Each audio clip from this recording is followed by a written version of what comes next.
Filipenses, el capítulo 4, versículo 8. Carta del apóstol Pablo a los Filipenses, capítulo 4, versículo 8, dice así la palabra del Señor. Por lo demás, hermanos, todo lo que es verdadero, todo lo honesto, todo lo justo, todo lo puro, todo lo amable, todo lo que es de buen nombre, si hay virtud alguna, si algo digno de alabanza, en esto pensad.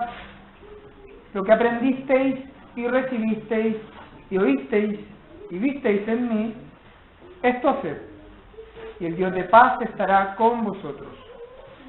En gran manera me gocé en el Señor, de que ya al fin habéis revivido vuestro cuidado de mí, de lo cual también estabais solícitos, pero os faltaba la oportunidad. No lo digo porque tenga escasez, pues he aprendido a contentarme, cualquiera sea mi situación. Sé vivir humildemente y sé tener abundancia.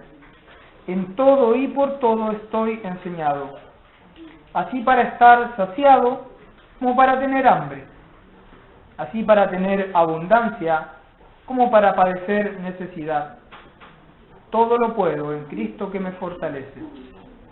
Sin embargo, bien hicisteis en participar conmigo en mi tribulación, y sabéis también vosotros, oh Filipenses, que al principio de la predicación del Evangelio, cuando partí de Macedonia, ninguna iglesia participó conmigo en razón de dar y recibir, sino vosotros solos.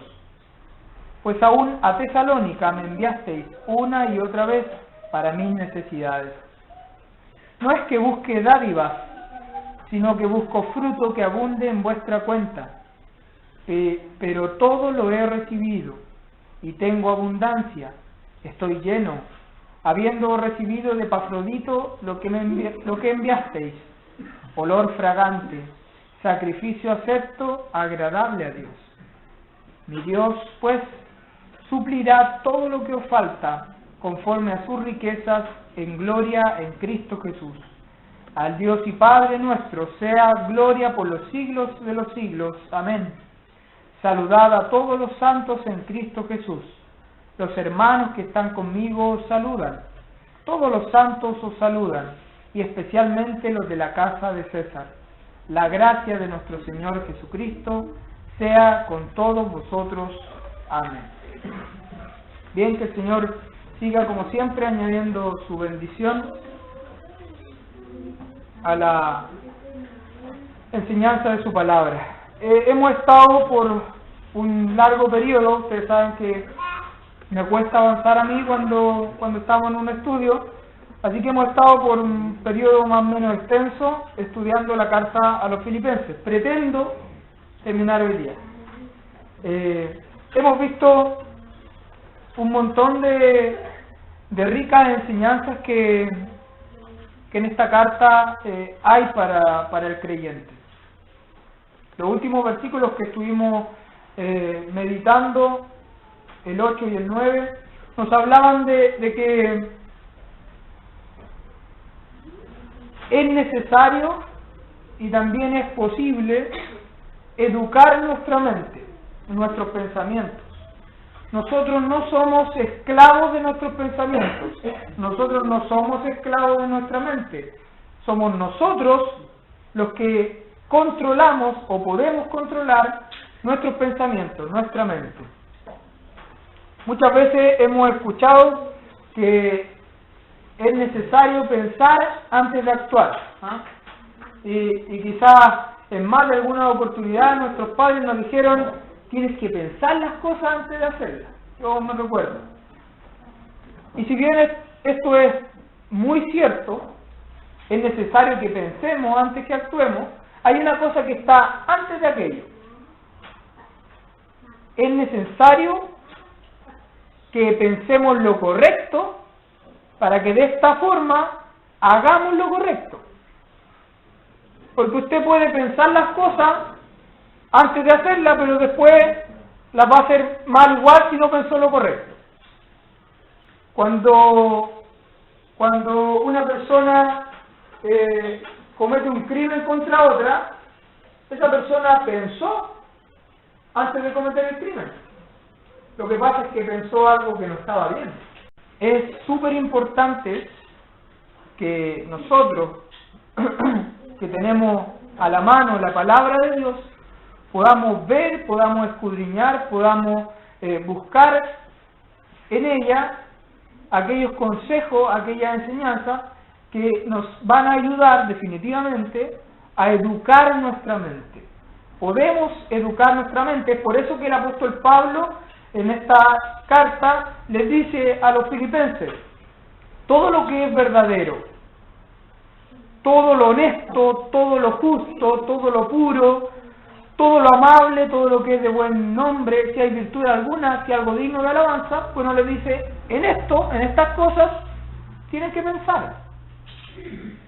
Entonces, una persona que piensa aquello que tiene virtud, aquellas cosas que son de alta estima para Dios, una persona que piensa todas aquellas que son justas, todas aquellas cosas que son justas delante de Dios, una persona que piensa cosas que son honestas, según lo que Dios ha dicho, una persona que piensa cosas que son puras, alejadas de la malicia, alejadas de la contaminación, una persona que piensa aquellas cosas que son verdaderas, bueno, la palabra de Dios es la verdad, la palabra de Dios es verdadera, una persona que piensa en todas estas cosas, difícilmente va a actuar mal, porque está educando su mente. Y nuestros pensamientos, como decíamos en esta oportunidad, las cosas que hay en mi mente determinan definitivamente mi conducta. Yo lo que pienso, eso hago. Entonces, es imperativo que pensemos aquellas cosas que son provechosas, que nuestra mente se llene de aquellas cosas que son de edificación, aquellas cosas que, en resumen, Dios ha escrito en su palabra. Decía el Señor en una de sus tantas oraciones, rogando por sus discípulos, y esta oración era extensiva para nosotros también, y él pedía al Padre: Padre, santifícalos en tu verdad, y luego decía: tu palabra es verdad. Entonces, no hay una mejor arma, no hay una mejor herramienta para educar nuestra mente que la palabra de Dios. Todo lo que es verdadero está en la palabra de Dios. Todo lo que es honesto está en la palabra de Dios. Todo lo que es justo, y así todos aquellos adjetivos que aquí aparecen. Podemos educar nuestra mente. Tenemos la herramienta más poderosa para hacerlo. Y aquellos que son hijos de Dios tienen al Santo Espíritu de Él, que dice que nos enseñará todas las cosas. Y luego, como aquí no es solamente teoría, no es solamente que yo me tengo que pasar la vida pensando en cosas bonitas, pensando en lo que es justo, tenemos que ponerlo en práctica. Entonces después dice en el versículo 9, lo que aprendisteis y recibisteis y oísteis y visteis en mí, que esto haced. Entonces yo pienso y hago. Eso debiera marcar nuestras vidas, que hacemos lo que pensamos, y que lo que pensamos, lo que está bien ante Dios. Eso es lo último que estuvimos viendo. Creo que uno de los resúmenes más cortos que es. Versículo 10 hasta el final nos habla, o es un pasaje que muestra al apóstol Pablo manifestando su gratitud y su gozo. Bueno, lo hemos visto a lo largo de toda esta carta haciendo esto, manifestando su gozo, su alegría hacia sus hermanos, manifestando su gozo, su regocijo en el Señor, y que llama innumerables veces a gozarse, a regocijarse en el Señor. Bueno, este último pasaje de esta hermosa carta, del versículo 10 en adelante, muestra, ya a manera de conclusión del apóstol que ha escrito esta carta, muestra el gozo y la gratitud que había en su corazón al recordar las expresiones, las muestras de amor práctico, de amor tangible. ¿Y por qué digo esto? Porque muchas veces nosotros nos encontramos con muestras de amor. Todo el tiempo nos encontramos con muestras de amor.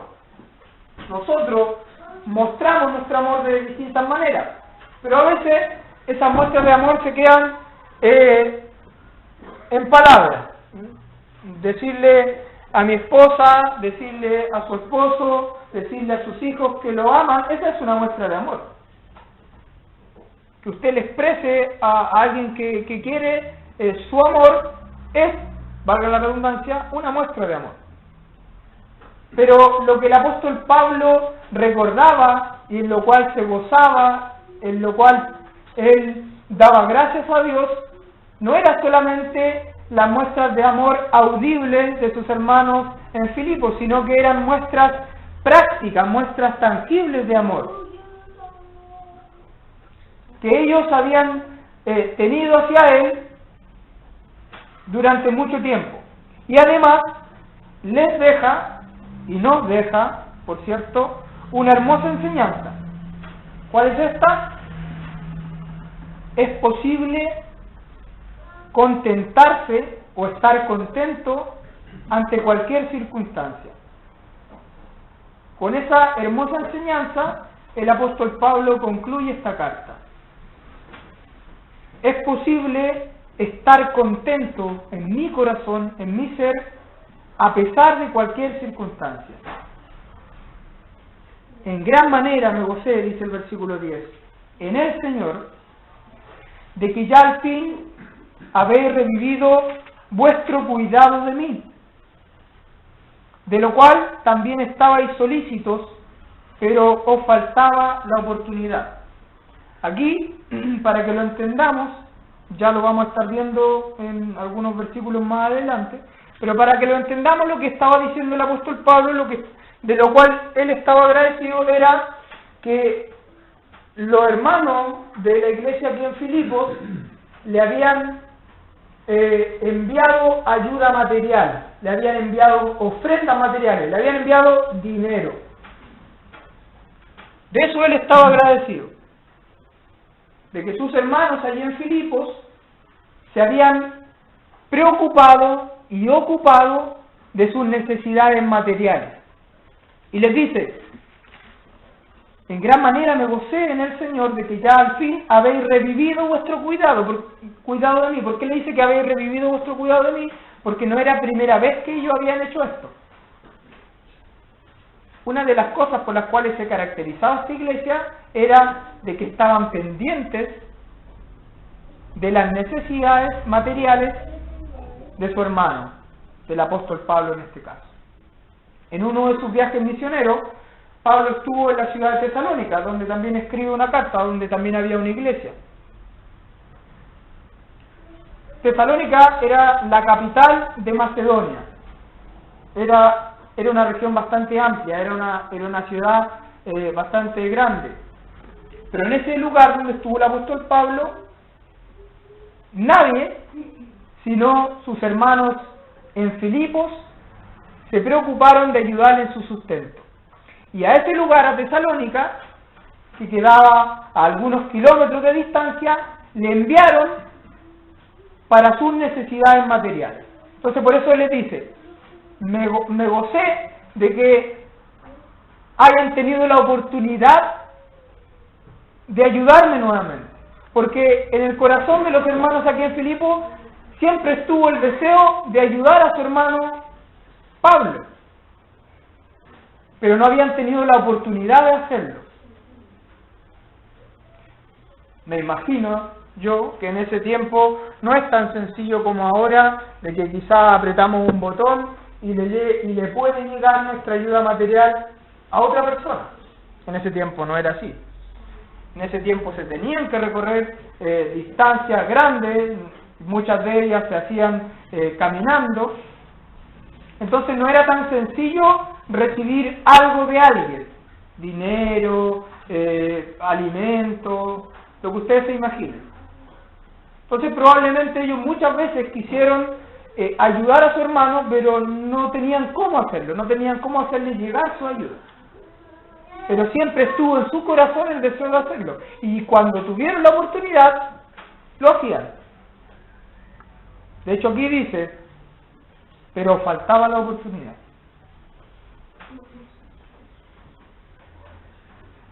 Aunque en estos tiempos puede parecernos un poco lejano, un poco distante, algo como esto, yo diría que en el corazón de todo hijo de Dios,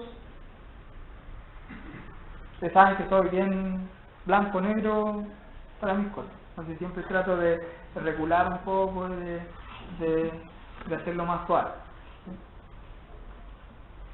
Debería haber en el corazón de todo hijo de Dios un deseo y una disposición de ayudar materialmente, si tengo la posibilidad, a aquel hermano que lo necesita.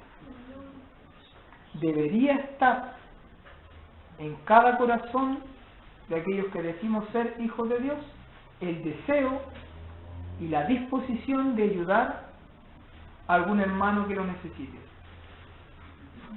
No solamente estar orando por él, que es absolutamente importante y poderoso. La oración, dice, como hemos estado estudiando hace algunos meses atrás en Santiago, la oración eficaz del justo puede mucho. Sí, es muy importante y es muy poderosa la oración intercesora. Pero además de estar orando, que también es una muestra de amor por un hermano que lo necesita, si yo tengo la oportunidad, bueno, hazlo.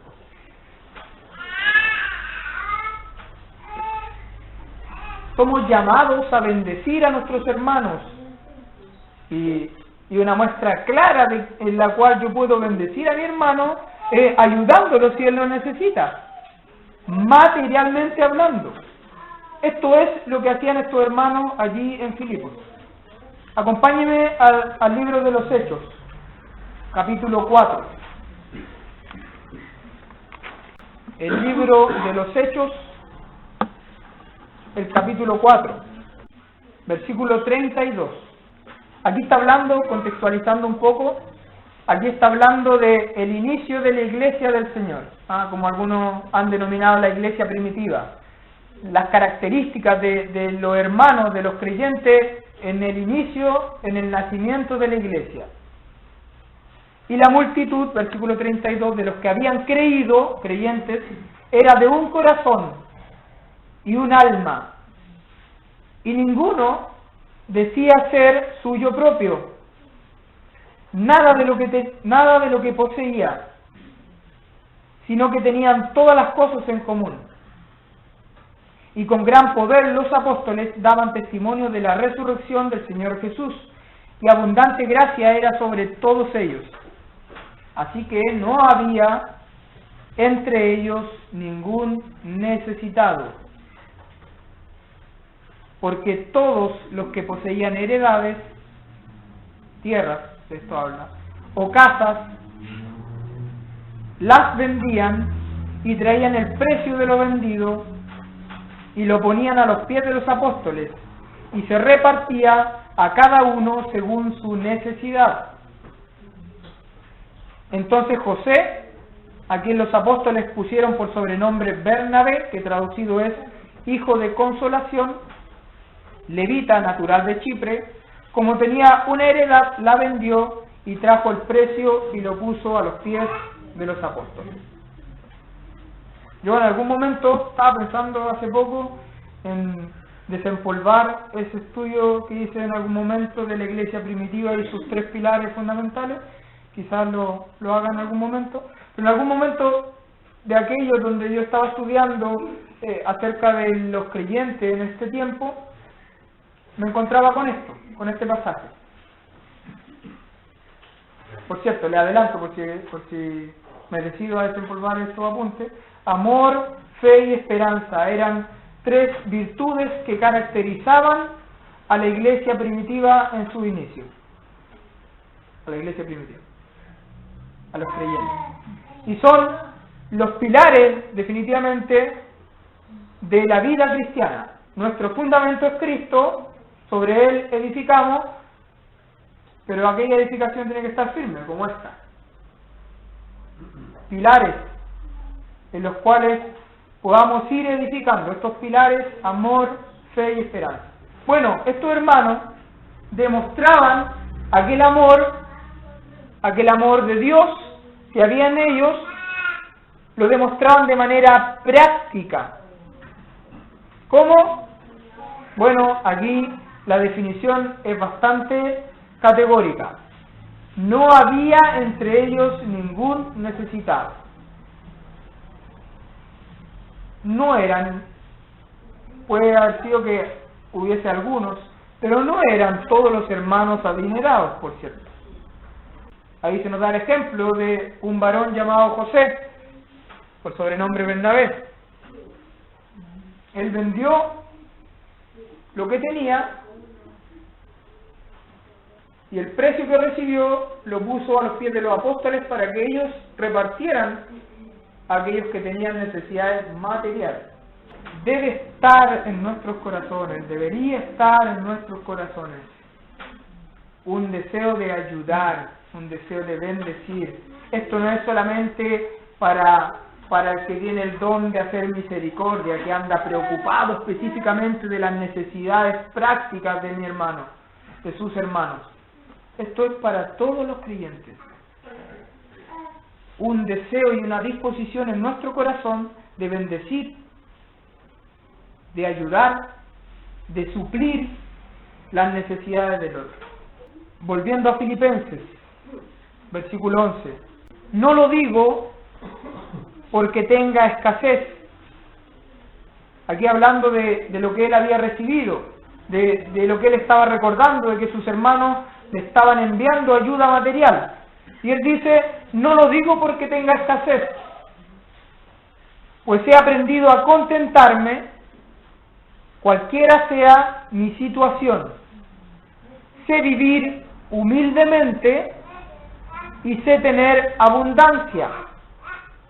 En todo y por todo estoy enseñado, así para estar saciado como para tener hambre, así para tener abundancia como para padecer necesidad. Todo lo puedo en Cristo que me fortalece. Muchas veces hemos citado este versículo, yo sé que lo conocemos de memoria. Bueno, este es el contexto. Cuando decimos todo lo puedo en Cristo que me fortalece, la idea de acá es que si tengo necesidad, puedo sobrellevar esas necesidades materiales porque Cristo es el que me fortalece. No está hablando de otras circunstancias, está hablando de lo material, de las necesidades materiales. He aprendido a contentarme, dice el apóstol Pablo. Cualquiera sea mi situación. ¿De qué situación habla? Bueno, de la necesidad material y de la abundancia material. Él aprendió, fue enseñado a contentarse cualquiera sea su situación material. Sé vivir humildemente y sé tener abundancia. En todo y por todo estoy enseñado, así para estar saciado como para tener hambre. Pregunta, hermanos y amigos. Pregunta. ¿Sé tener hambre?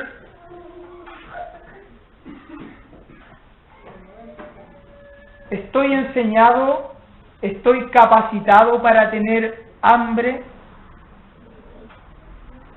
Pregunta. ¿Sé tener abundancia? ¿Estoy enseñado para tener abundancia? El apóstol Pablo aprendió a tener necesidad y a tener abundancia,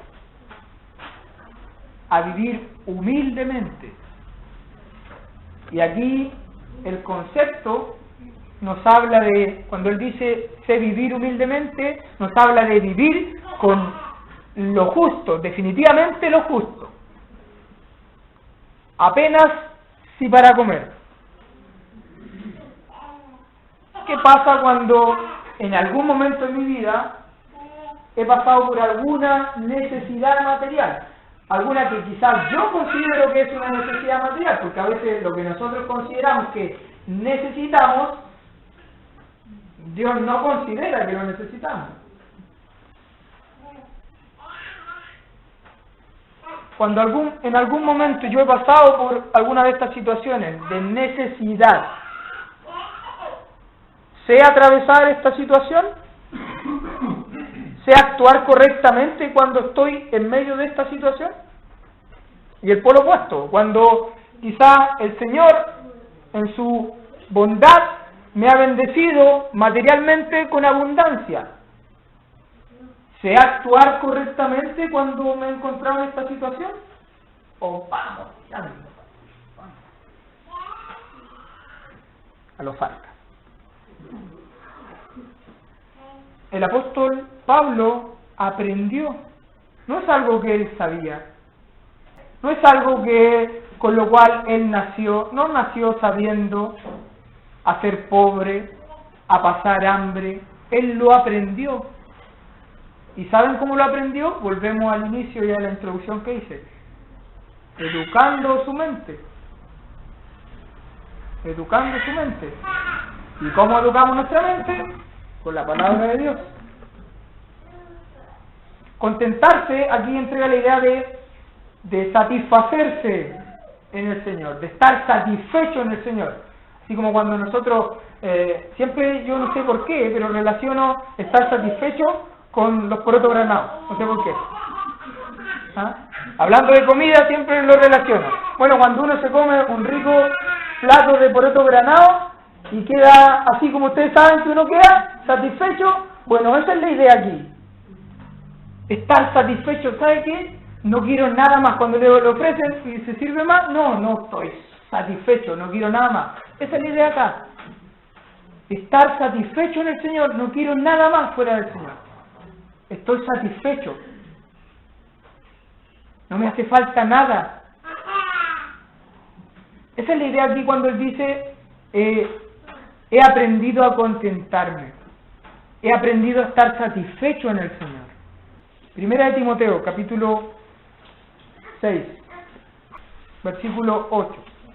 Primera de Timoteo, capítulo 6, versículo 8. Dice, porque los que quieren enriquecerse, aquí está hablando a creyentes también, porque los que quieren enriquecerse caen en tentación y lazo, y en muchas codicias necias y dañosas, que hunden a los hombres en destrucción y perdición. Porque raíz de todos los males es el amor al dinero, el cual, codiciando algunos, se extraviaron de la fe y fueron traspasados de muchos dolores. Y les leo el versículo 8 que está antes, con esa idea. Así que, teniendo sustento y abrigo, estemos contentos con esto. ¿Cuántas veces nos sentimos como que si nada nos satisface? Como que nunca estamos conformes.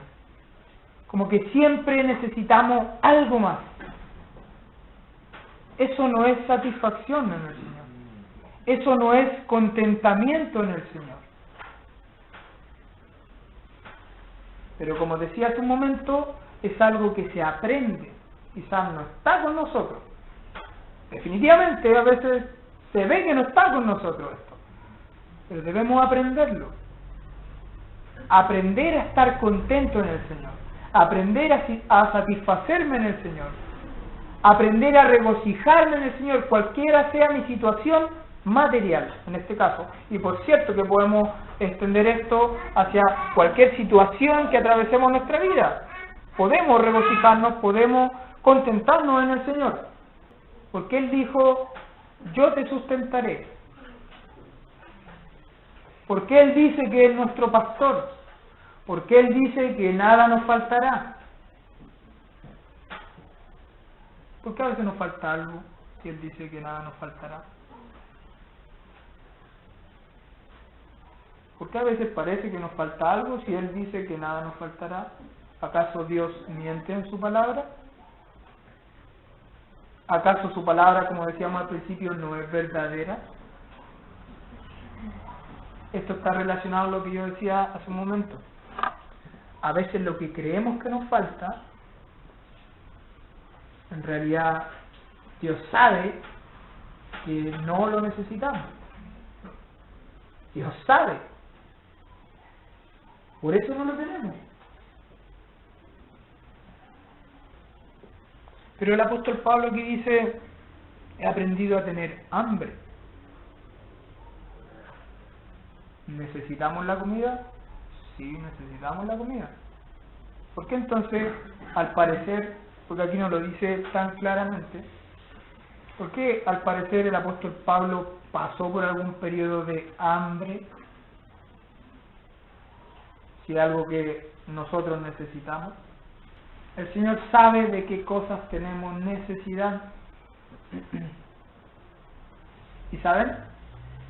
A veces más necesario que comerme un pedazo de pan es recibir una enseñanza del Señor. Entonces hay momentos en los cuales quizás el Señor nos haga padecer necesidad, si está dentro de sus propósitos, si está dentro de su voluntad, con el fin mayor y eterno de enseñarnos algo, de moldear nuestra vida, de moldear nuestro carácter.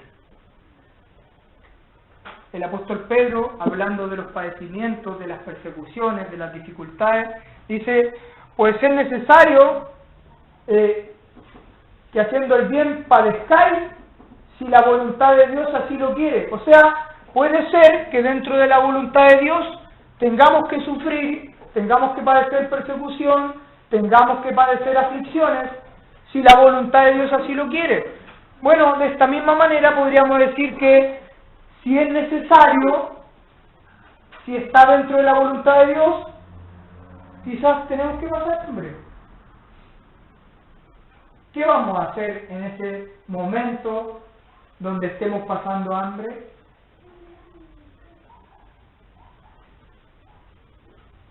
Job, el ejemplo que uno habitualmente es como el caballito de batalla que uno utiliza en temas relacionados con esto. Job perdió todo lo material que él tenía. Pero él dijo, bueno, vamos a recibir de Dios el bien solamente y el mal no. O sea, cuando estoy bien, espectacular. Disfruto y me gozo en el Señor. Tengo contentamiento en el Señor. Pero cuando pierdo aquello, tristeza, aflicción, rebeldía, desobediencia ante Dios. El apóstol Pablo aprendió a contentarse. Aprendió a vivir con lo suficiente, porque en realidad para él Cristo era suficiente. ¿Es Cristo para nosotros suficiente? No necesito nada más fuera de Cristo. Podemos decir eso.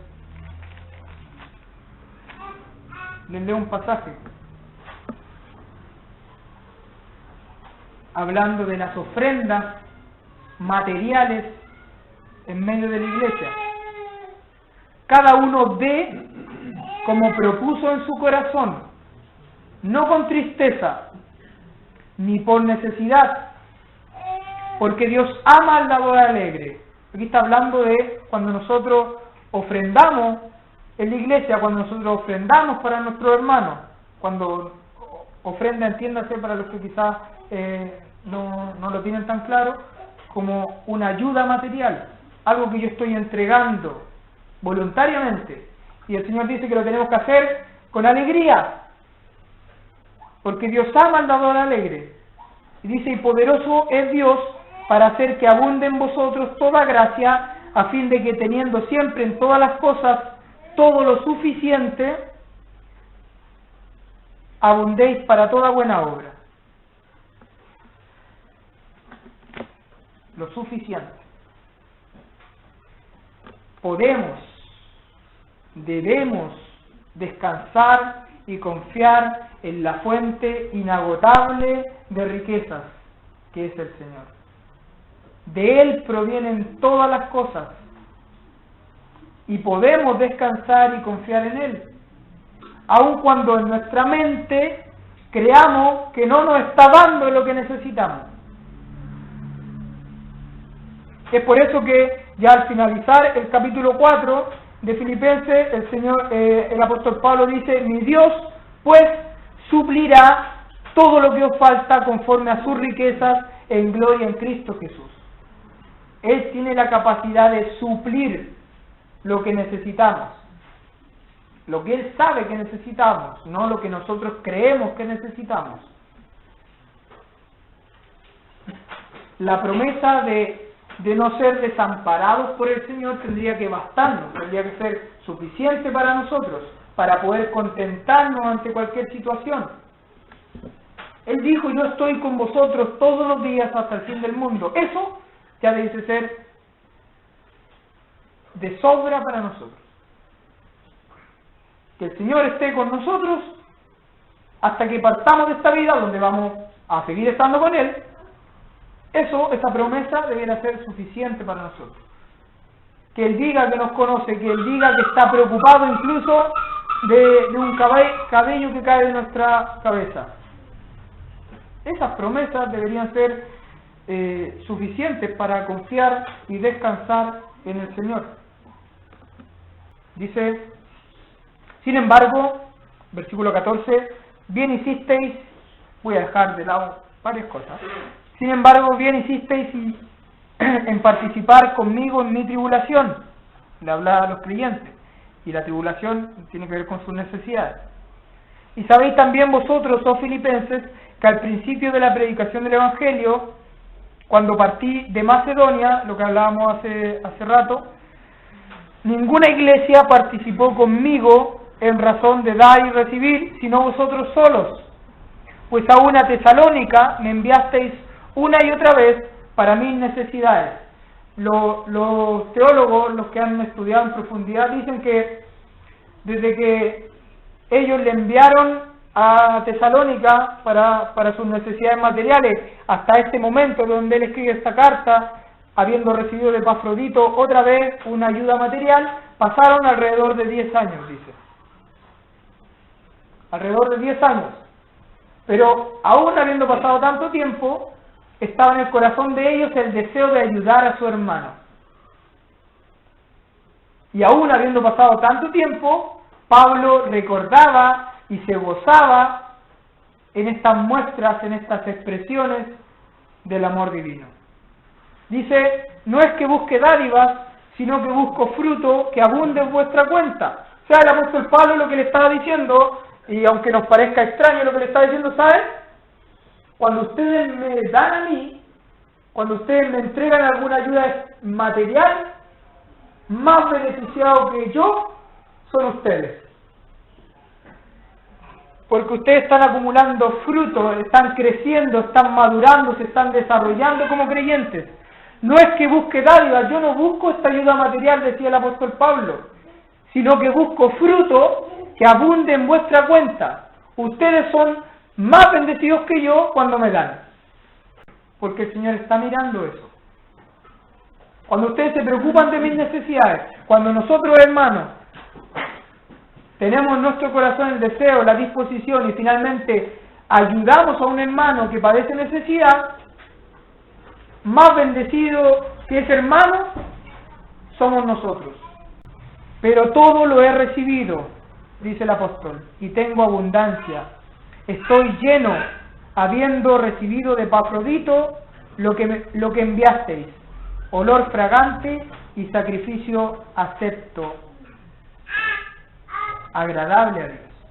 Además de ser bendecidos estos creyentes al ayudar a su hermano, además de estar creciendo y dando fruto para Dios, además de estar desarrollando el carácter de Cristo,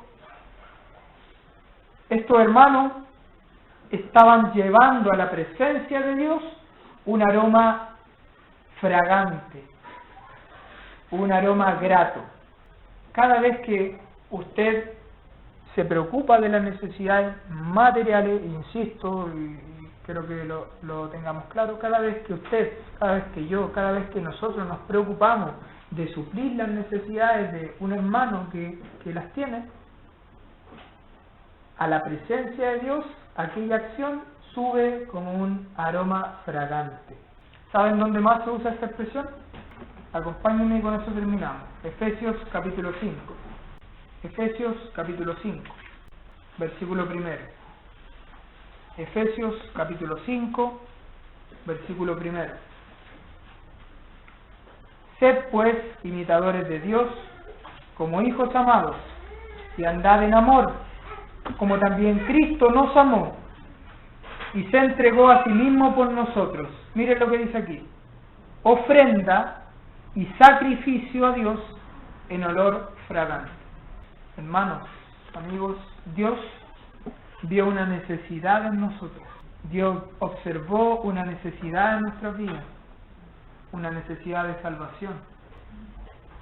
Y fue el Señor Jesucristo quien se ofreció ofrenda, quien se entregó para suplir esa necesidad. Cuando yo ofrendo algo material a mi hermano, me estoy pareciendo al Señor Jesucristo. Estoy entregando algo mío voluntariamente para suplir la necesidad de un hermano. Eso fue lo que hizo Cristo. Se ofreció, pero aquí agrega algo: ofrenda y sacrificio. Ese ofrecimiento del Señor Jesucristo implicó su muerte, sacrificio. Ofrenda y sacrificio a Dios en olor fragante. Eso es lo que hacemos. Para Dios, cuando el Hijo estaba allí ofreciéndose por nuestras culpas, por nuestros pecados, cuando Cristo estaba derramando su sangre para suplir nuestra necesidad espiritual, aquello que Él hizo, aquella ofrenda, aquel sacrificio, subió a la presencia de Dios como un grato aroma, como un olor fragante. Es lo mismo que pasa cuando nosotros suplimos las necesidades de nuestros hermanos. Dios se agrada, Dios se deleita, y nosotros somos más que bendecidos. Que el Señor bendiga su palabra.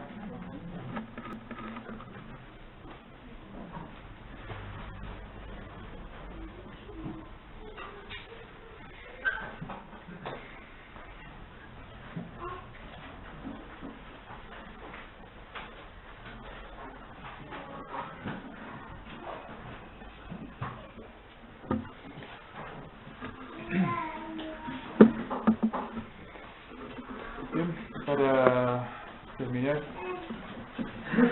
vamos a cantar el número 470.